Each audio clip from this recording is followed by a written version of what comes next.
বলছে, সরকার বলছে যে আজকে মোবাইল লক্ষ লক্ষ লোককে ঠকানো হচ্ছে। বেকার যুবক যুবতী বসে আছে, তারা লোকেদের ঠকিয়ে পয়সা রোজগার করছে এবং অনেক লোক ঠকে গেছে। তাদের ব্যাংকের খাতায় পয়সা যা ছিল খালি করে দেওয়া হয়েছে। আমার পরিবারে, আমার মেয়ে, আমার নিজের হয়েছে। আমি একটা ভুল করে একটা আমি আমি একটা পোস্টাল ডিপার্টমেন্টের অ্যাপ ভেবে করেছি, তারপরে আমাকে ঠকিয়ে ফেলা হয়েছে।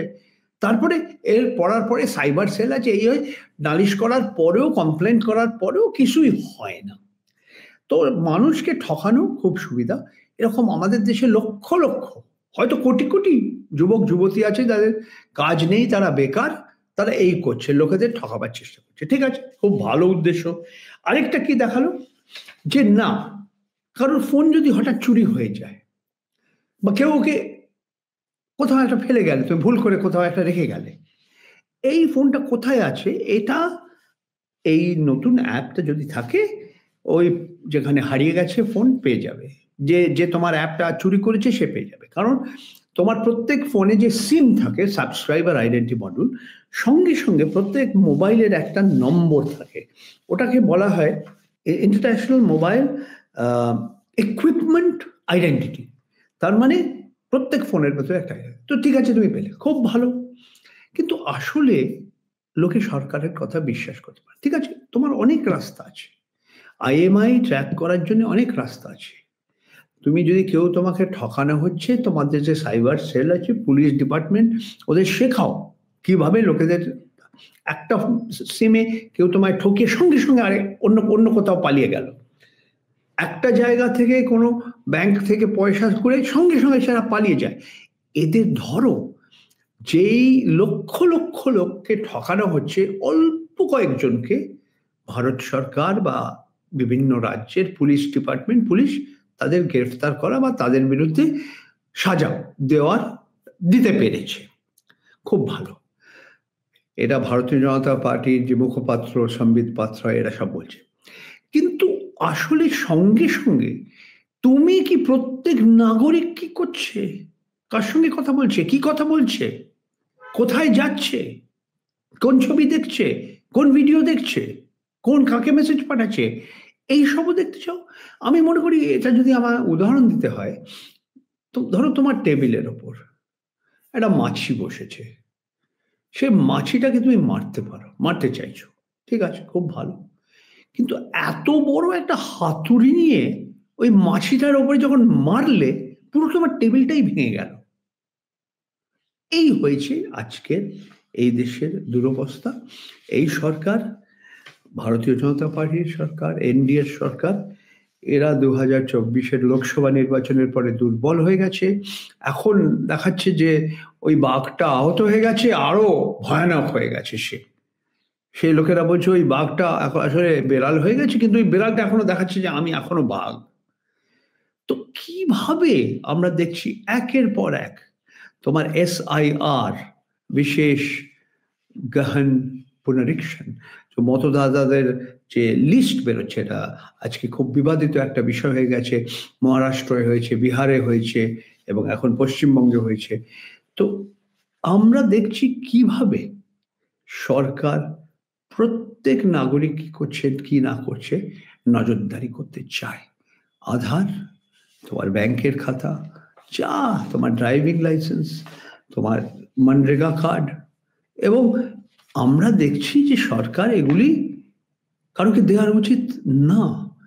লিখিত আইনে লেখা আছে, আমার আধার কার্ড আমার অনুমতি না নিয়ে আমার ব্যাংক কারোকে দেখাতে পারে না। কিন্তু আমরা দেখছি কিভাবে একের পর এক লক্ষ লক্ষ মানুষের আধার কার্ড এবং তাদের ঠিকানা, তাদের কোথায় থাকে তারা, এবং ফোন নম্বর, সবকিছুই এখন সার্বজনিক হয়ে যাচ্ছে। পয়সা দিলে লোকে সবই পাচ্ছে। আর সরকারের কাছে তো পয়সার অভাব নেই। ঠাট্টা ইয়ার্কি করে একজন বলল যে দেখো, পেগাসাসের মানে ইসরায়েলের যে সফটওয়্যার, যে স্পাইওয়্যার, যেটা অনেক পয়সা খরচা হয়, তো সরকার বিনে পয়সায় চাইছে এই কোম্পানির মাধ্যম দিয়ে নজরদারি করার। এই হয়েছে আজকে আমাদের ভারতবর্ষের এই আধুনিক তথ্য প্রযুক্তির যে যুগের যে একটা খুব খারাপ, খুব দুর্ভাগ্যপূরণ এবং খুবই একটা মানে গণতন্ত্রের পক্ষে খুবই ভয়ানক, যেইভাবে আজকে ভারত সরকার প্রত্যেক নাগরিকের ওপরে নজরদারি করতে চাইছে। মানে সরকার গুপ্তচর হয়ে প্রত্যেক মানুষের। এই মুহূর্তে তাহলে সঞ্চার সাথী অ্যাপটির অবস্থা মানে এখন কি অবস্থায় রয়েছে? সবাইকে সেটা ইনস্টল করতেই হবে নাকি হচ্ছে জানি না। কোম্পানিদের বলা হয়েছে 90 দিনের ভেতরে এটা করতে। এখন এতে এই সবে শুরু হয়েছে, 90 দিন তো হয়নি। 90 দিন পর কি হবে কি না হবে, এবং এটা কোর্টে যাবে, এটা আমাদের সুপ্রিম কোর্টে সবচেয়ে উচ্চ যে আমাদের আদালত আছে ওখানে যাবে এটা। সেখানে জজেরা কি বলবে জানি না, এবং আমাদের সরকার কি বলবে কিনা আমরা জানি না। তবে আমি মনে করি এরা বিহারেও এরা করতে পেরেছিল, বিহারের বিধানসভা নির্বাচনের সময় ভালো করছে। আমাদের দেশের গুরুত্বপূর্ণ বিষয়ের কোনো অভাব নেই। বিরোধী দল সংসদে বলছে আমরা ভোট চুরি নিয়ে কথা বলতে চাই, সরকার বলছে আগে বন্দে মাতরমের কথা বলো। কিন্তু একভাবে আমরা দেখছি যে এই ধরনের লোকেদের মানে পুরো অ্যাটেনশনটা অন্যদিকে নিয়ে যাওয়া, যাতে লোকেরা অন্যদিকে তাকায়, যে অত্যন্ত যে গুরুত্বপূর্ণ যে বিষয়ে যেগুলি নিয়ে সংসদে আলোচনা করা খুবই দরকার, আমরা দেখছি কিভাবে সরকার লোকেদের অন্যদিকে নিয়ে যাচ্ছে মানুষদের। এখন তুমি আজকে যে জ্যোতিরাদিত্য সিন্ধিয়া যেটা দাবি করছে যে না তোমরা এই অ্যাপটা সরিয়ে ফেলতে পারো, ব্যবহার না করতে পারো, এটা আগে বলনি কেন? এটা আগে বললে না কেন? আগে কেন লেখা মানে তোমাদের যে আইন ওই নিয়ম যেগুলি ওই কাগজে বার করেছো ওতে এই কথাটা লেখনি কেন? সেই জন্য সরকারের উদ্দেশ্যটার উপরে লোকে অনেকে প্রশ্ন করছে। এবং এখন অ্যাপটা যেভাবে থাকবে হয়তো এখন ইচ্ছে করলে ডিলিট করে ফেলা যাবে বা অ্যাপের চরিত্র সেরকম রইলো না, পরে আবার সিস্টেম আপগ্রেড করে সেটাকে অন্য রূপে অন্য চরিত্রে নিয়ে যাওয়া যাবে না, এমনও তো বলা যায় না। আমরা কিছুই জানি না, সরকার কি করবে তারপরে আমরা জানবো। আমাদের দেখতে হবে মানে বাড়ির পেছন দিক দিয়ে ঢুকে যাচ্ছে কি এরা। যেমন এসআইআর যখন করছিল লোকের বলছিল তোমরা ওই নাগরিকতার ব্যাপার সিএ সিটিজেনশিপ এমন ওইভাবে আমার পেছন দিকের দরজা দিয়ে তুমি ঢুকে নিচ্ছ।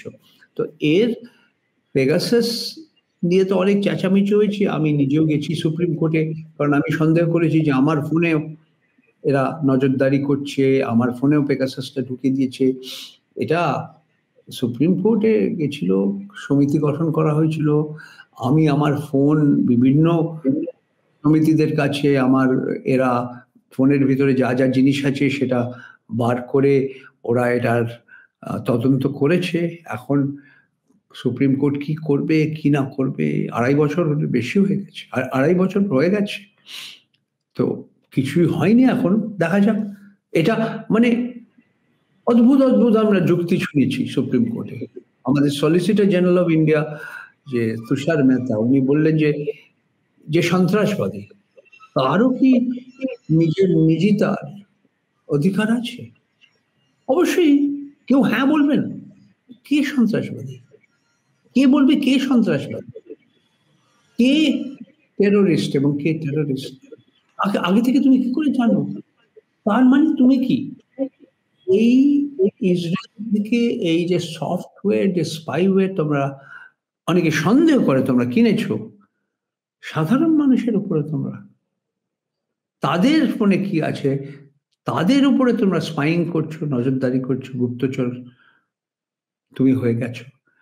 পেগাসাস নিয়ে 4 বছর আগে 4.5 বছর আগে অনেক চেঁচামেচি হয়েছিল, অনেক লোকের নাম বেরিয়ে গেছিল। ঠিক আছে, ওতে আমার নামও আছে, তবে আমাদের অভিষেক দিদির ভাইপো, তারপরে রাহুল গান্ধীর বন্ধু বান্ধব, তার দপ্তরে যারা কাজ করে, খালি রাজনৈতিক দলের নেতারা না, ধরো সামাজিক কার্যকর্তা, যারা সরকারের বিরুদ্ধে যা যা করে, জজ, এমনকি যে আজকে মন্ত্রী অশ্বিনী বৈষ্ণব, তার স্ত্রী, তার ফোনেও নাকি এরা ঢুকিয়ে দিয়েছে।